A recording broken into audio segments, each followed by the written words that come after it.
A report from the London Business School says that countries hard hit by the shutdown caused by COVID-19 pandemic may need as much as 15% of their gross domestic product if they are to exit any impending recession.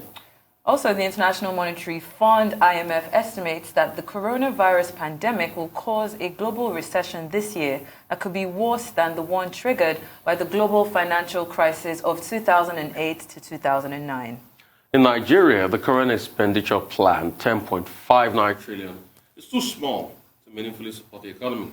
The sharp drop in oil prices has necessitated a proposed cut of 1.5 trillion, that's about $5 billion, to the 2020 budget, and the adoption of a lower oil price benchmark of $30 per barrel.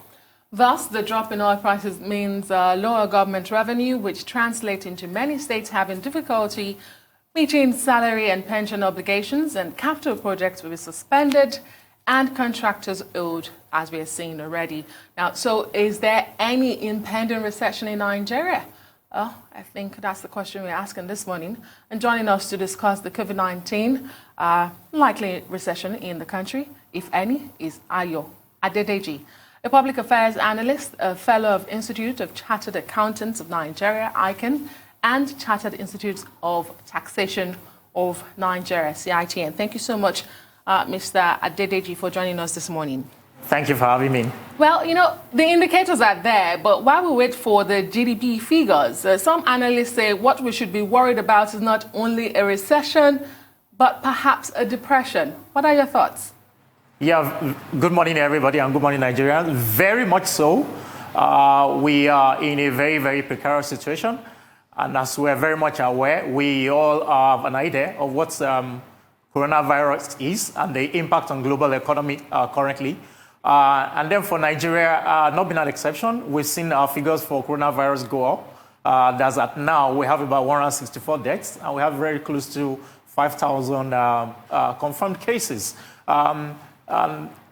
Practically every economy just shutting down their doors. Nobody's talking about interrelationship anymore. Countries are looking at how to survive. So when you look in terms of GDP, whether Nigeria or globally, you see quite a lot of things affected. A lot of things affected with respect to consumption. Household consumption is down. Government spending is down. And then so many countries are just resorting to loans and borrowing, and very much what the situation is. So to answer the question whether we are in recession now, it is something that is unavoidable. Globally, recession needs to be discussed. And then what we're actually talking about is more like what you talk about, which is more like double recession. Recession in terms of coronavirus that is going on. Right now, with so many countries plugging their head into loans and borrowing, we might have another recession that is impacted by a debt crisis. So we might have recession by reason of coronavirus, and then we also have another recession by reason of liquidity and financial management, by reason of how much countries are borrowing currently. Right, the debt crisis, you just hit the nail right on the head. This morning, National Assembly member was talking about how the National Assembly wants to review a couple of contracts and contract pacts signed with China because it's constantly increasing Nigeria's debt burden as regards that. But away from that, you saw what the minister did yesterday. The minister said, we're going to review all of this. She put a benchmark as $25 per barrel for crude oil. She went further to start to make adjustments and cuts, as regards, the medium-term framework and the likes. She went further to implement the cuts in the budget and look at other areas. Is that the way to go, what the minister has done yesterday? Very much so. When we have a country like ours, where strategic preparation in terms of so many things is not the way we roll, we have a situation like this where we have to resort to cutting a lot of things. Don't get me wrong, I'm not against all the measures right now. They go in line with recession expectation. Because our first quarter and second quarter figures for our GDP is not likely to be anything in addition. It will be negative. And that means recession is here. Once you have two consecutive GDP movement downward, then you're already in recession. So it's very much likely that's going to be. And then there are measures in line with the current realities. The two oil that we have interest in, the Brent crude and the Bonny Light, both of them are just low. Bonny Light is currently around $25 per barrel, and the Brent crude is around $29-30 per barrel. So many things need to be reviewed. I'm very much in agreement with that, with what we do, especially things around recurrent expenditure inside our budget. We very much have a budget that we love and warm up to keeping to 100% of what we have in terms of our recurrent expenditure. That needs to change. We cannot keep our recurrent expenditure at 100%. If there's a need to review starting the contract, review engagement with China, and then basically also looking at how to boost revenue and things we have refused to do over the years. This is a wake-up call for us. We have left ourselves exposed. We are at risk. We are vulnerable as a country. We don't think in terms of revenue. We don't think in terms of ideas. We don't think in terms of increasing the number of businesses that we have. We don't think in terms of sustainability, in terms of data and energy. And it's weakening us as a nation. We are very vulnerable. And because we are in a situation like that, we resort to this situation where we have to cut a lot of things. Don't get me wrong, it's what we have to do right now. And that is our reality. Definitely, I agree with you, Mr. Adedeji. However, I want still on the medium-term expenditure framework. I want to ask you now, the approved 1.9 barrels for oil production. Million barrels, rather, 1.9 million barrels for oil production. Do you consider that ambitious, especially looking at the current trend in like crude oil prices and the likes? And then also, let's talk about our forex as well. We're already seeing a currency devaluation. Are we going to be seeing more of this? What should be the appropriate monetary response? Yeah, that's a very brilliant question, Party Line. By reason of the fact that our economy is oil dependent, we have increased our vulnerability. And by reason of that, so many things that we have refused to do in the past 5, 10, 15, 20 years, now the alarm bell is ringing because we have refused to see the red flags. Current expectation of 1.9 million barrels per day, quite ambitious going by the trend of things. You know what the story has been in terms of oil in the past some 2, 3, 4, 5, 6 weeks in terms of oil. You also know what happens to oil future in the US, the fact that it went into negative territories. So currently, we only have one prayer line. The prayer line is that the COVID duration, coronavirus duration, will not go beyond anything June and July. If it elongates to anything 6 months and 1 year, the outlook is very gloom for a country like ours that we have refused to make adjustments on diversification. We have refused to make adjustments of how we earn dollars apart from oil majorly. We have refused to make adjustments to budgets that look at so many other areas and plan ahead, 5, 10, 15 years. Put plan in place so that you place this country on the pedestal of global development and greater things. For the things we have refused to do, this is the time we are paying the price. When is the time we can start correcting this? The time is now that we need to make our plan. We cannot focus on oil and oil alone. We've been shouting about this for 5, 10, 15, 20 years. All money looks like cheap money to us. And government after government, we rest on oil and we place this country on the pedestal of destruction. One even want to pray sometime, let this oil dry up so that we can engage our human capacity, talk about ingenuity, talk about making changes, talk about idea, talking about setting up businesses so that these businesses can bring in taxation for government, which is supposed to be the main line for government revenue. But we have refused to do the right thing. Fossil fuel is what we are embracing. Even when so many countries are moving away from fossil fuel right now, we don't have any strategy as a nation. It makes you bleed. It makes you weep for Nigeria. And we need to make changes. This country needs to move forward. The future generation needs to have a better country. We must have an agenda, a strategy to place Nigeria towards greatness. And one of the major ways that we need to start is look away from oil. Right now, as we are on oil, our back is on the ground because the realities are not looking good. Mr. Adedeji, you haven't responded to what you think should be the appropriate monetary response, especially as our forex reserves are currently dwindling. Basically, with respect to responses right now, we have very little we can do. The much of what we can do is borrowing and trying to get interventions, like we got 3.4 from IMF, and then we're getting another 850 billion locally. That is the much we can do. But this should send a signal to us that we need to make adjustments. Part of the adjustment that we also need to make is to look at the expenditure aspect of our budget and cut it down, especially recurrent expenditure. A 4.46 trillion part of the budget going into recurrent expenditure is what we cannot maintain.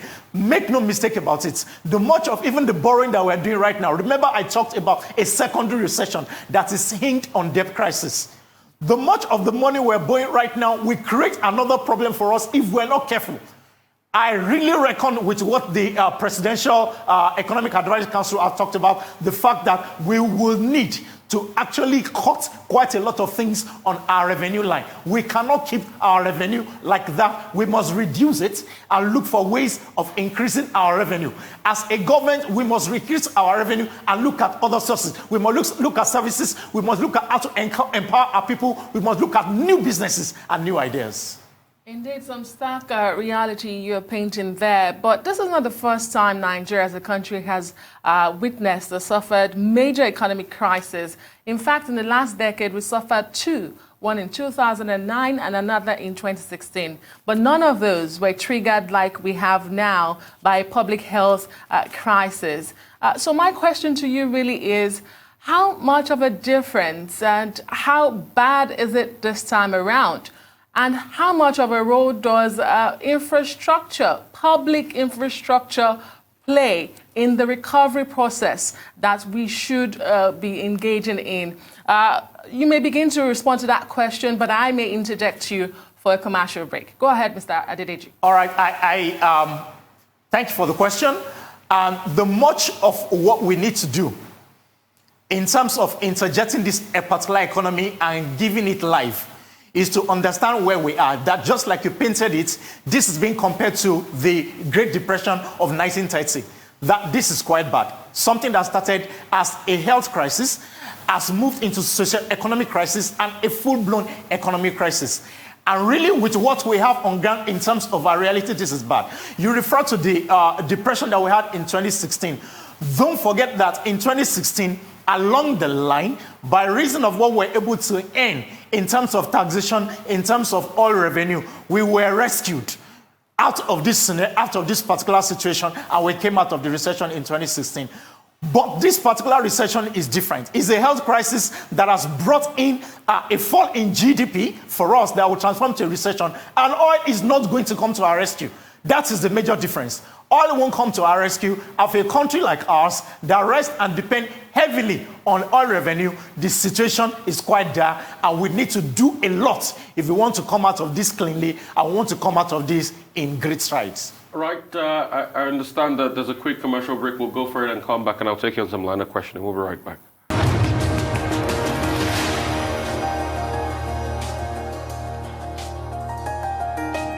To the morning show right here on the Horizon. We've been having an internal back and forth and knowledge sharing session. Real quickly, my very good friend, sir, Adedeji, I disagree with you on so many things. At first, crude oil largely makes up government revenue, not the economy. A lot of people will tell you real quickly that the money we make from remittances from abroad almost, compares to what we make from crude oil.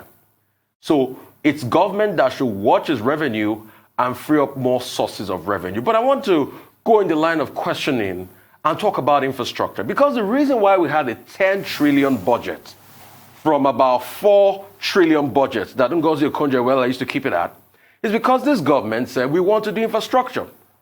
But a lot of people argue that government has no business in infrastructure. They even buttress the point with who built the rail lines in America? Cornelius Vanderbilt. All he did was to ask for right of way from the American government. When are we going to bring the private sector in, free up that capital from government, and work symbiotically? I share your perspective on giving energy to infrastructure development in Nigeria. I also totally agree. For the economy that you call the great economies, that you call the brilliant economy, is all by way of infrastructure. You take UK, for example, that says that currently right now you can move from Manchester to London in 3 hours, but they have what is called HS2, high speed 2, which is a rail network that is faster. That instead of 3 hours, in the next few years when the project is completed, you'll be able to make Manchester to London in 1 hour, 5 minutes. I agree with you. Our road infrastructure, the health facilities, educational facilities, and so many other things, I totally agree with you. And this is just the build-up of what we have refused to do over the years that is catching up with us. Remember where we started from, even with COVID-19. It's shocking to quite a lot of us and a lot of Nigerians.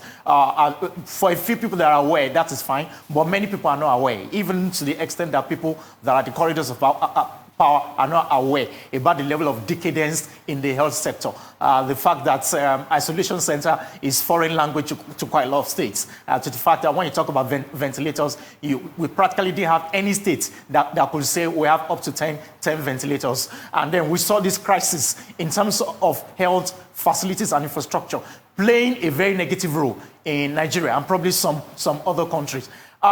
When you talk about infrastructure, I would prefer that you have a two-pronged approach. Government in itself, in terms of federal government and state government, can outrightly be involved in infrastructure. And that is the element of what they have as capital expenditure. And when you say that some other persons, whether together with government or personally for rights of way and in conjunction, are trying to build something in the country, this is also not strange to us. We've had a lot of PPPs, public-private partnership, whether it is build, retain and hold, build, transfer and hold, and things like that. We've had that consolidation in the past, and then we have 1 or 2 projects in that particular light. And it's what we must weigh all of the time. I totally agree that in terms of free government, for funds you're looking at putting on capital expenditure, you might explore other means, in which case you have other people, third parties, coming in conjunction with government, building, operating for a while, transferring to you, or building, and then you have earnings from that, and to be shared between the private sector that has built that and the federal government. I totally agree with that. See, all of this boils down to the fact that as a government, we must be a thinking government. There is solution for any problem. Part of the things that we must also look at as a country is that for so many things that we aspire to, so many other countries in the world, they have done them. Is to ask a simple question. The countries that we call developed countries, what are they doing and they are doing right? What do we need to learn? How do we need to learn it? As a country that we call Nigeria, do we have a think tank for the government? When we have Presidential Economic Advisory Committee, when they advise the government, do they listen? Do we have a body of government in terms of governors for each state that are looking that in the long terms, even in terms of infrastructure, they don't want to depend on fund, writing heavily on what is coming from Abuja, looking at how their states, that is the governor right now, which is a major issue in Nigeria. The fact that most states are actually not viable economically. Each state, for each governor, must look at the state and ask the question, how can we be economically viable in this particular state, put things in place, including infrastructure that we're talking about, and then safeguarding the sustainability of development in their particular state. And this is a challenge to the state governors. This is also a challenge to people that we elect as state governors. We might shout a lot and shout so much in terms of federal government, but I think it is all the time that we need to begin to shout on local government chairmen, and we need to begin to shout on the governor of his state. Because as the governor of your state, you are the chief executive officer, you are the chief security officer, and you must ensure and align things to progress. So what we're talking about right now, dealing with infrastructure, you also can implement it at the state level, where government can free up the funds and bring in people to help with infrastructure, and they can also spend a portion of their budget as much as their realities can allow. So to answer your question, I totally agree, but we must look at the two approaches. I will not support a situation where government is totally aloof of capital expenditures. For example, we have power as a situation now. Rufai, power is a major problem and one of the major reasons we are not developing. I don't know why this has become a cost for us since the time Chief Olusegun Obasanjo was there as president, spending $16 billion, and we practically did not have any result on power. I have been to a few countries and operated there, and I realized this a very long time ago, that when I'm in other countries and I'm working, two major things stand out. It is the consistency of data application and the fact that you can rest on the fact that you will have power. Those are the two things that are majorly missing in Nigeria. You can have them as a business, you can have power, you can have data, but at what cost? is that the cost that will kill you. So many businesses have been dying here, even since 2018, 2019. 2019 was a year that was terrible for a lot of businesses. And I've watched them in this country with a lot of businesses dying in terms of infrastructure of power that we don't have to support their business. And they are dying in terms of power. And the same thing goes to individuals. You can provide data for yourself, you can provide power for yourself, but at what cost? Way too expensive. So in terms of infrastructure, I want to see governments involved in certain areas, especially in area of power. It cannot be given out. It cannot be given out. For a country like us, it cannot be given out to individuals like that. Even if we partner with the government, we need to partner with the government with the interest of federal government properly secured. Definitely, I agree with you with the statistics starting to look inward and see how they can be financially and economically viable. However, I want to ask you, how can we take advantage of the fourth industrial revolution? We do see a lot of sectors who have been able to, keep up their stripes, even amidst the COVID-19 pandemic. A very, salient example for that would be Netflix coming out at a whopping $169 billion over ExxonMobil, something that a lot of people would have probably never imagined to happen. So as the Nigerian government, what other sectors are we ignoring? How can we take advantage of this? Thank you for that particular question. The Netflix situation is very peculiar. Globally, we had like a third of the global population locked inside. Because we're locked inside, quite a lot of us have to do a lot of things, including watch a movie on Netflix. So in terms of sustainability of the figures from Netflix, I don't know how that will be, but properly get your points that there are areas where we can position ourselves to take advantage of the future. Majorly is the fact that our ability to drop service in the area of ICT. As a country, we're still lagging behind in terms of being ingenious, in terms of creativity on ICT, and also our human capital development. See, when we have recession, as it is right now on our doorsteps, one of the major things that we need to do as a country, we need to take advantage of the opportunities and a revolution that is coming, is to increase skills with respect to our human capital. Our people need to be developed. We need to learn how to do things. We need to learn new things. When you talk about coding should not be what someone is learning after the person has graduated. That is too late. Start learning coding when you're 2 years old, when you're 3 years old. Everything about ICT, no matter what you are involved in right now, whether you're a doctor, whether you're a farmer, whether you're a pharmacist, whether you're a consultant, ICT plays a major role. And you watch the 10 best businesses in the world, everything revolves around ICT. So as a country, those are the areas we need to warm up to. We need to warm up to production of things inside that we can consume, including automobiles, including what we consume. Countries are watching out for themselves right now. Countries are sealing their border. Germany says, all my things and items that are health inclined, I don't want to see you exporting it. And so many countries will do things like this. So as a country, it's an opportunity for us. I agree with CBN governor. It's an opportunity for us. Can we cut off on all of these things? What we run after dollars for to fund, can we actually implement things in-out? Education is another one. We spend a whole lot of money on education. Can we cut all of this area, invest right here, look at ICT area, look at how we can develop our people and move Nigeria towards greatness. Indeed. Not wasting the crisis, but very quickly before I let you go, let me ask you, the government in Nigeria has reiterated this is a two-step strategy to protecting lives and livelihoods. But there are those who say the intervention so far from the monetary side has been skewed towards businesses more. Sorry, and not individuals and households. Sorry, I lost you a bit. Can you take the question again? Can you hear me? What's your response to those who say that the responses have been skewed towards businesses too much rather than households and individuals? What's your take on that? Businesses and households are interlinked. There's what is called the circle of money. There is no way money goes into business without the money going into household. All right? The focus must be sustaining businesses. I totally agree with that. When you talk about household, if you want to sustain household, you're talking about palliatives. You have seen how a country like ours handled palliatives.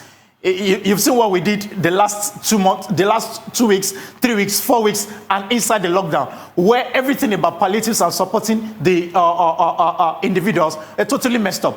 We have a current one, the one that is starting today, that is the special school feeding program that government says that they will be spending 679 million naira daily on. That in 2 days you spend 1.3 billion and you're trying to feed people. You know what happens to our procurement process? We cannot rest on it.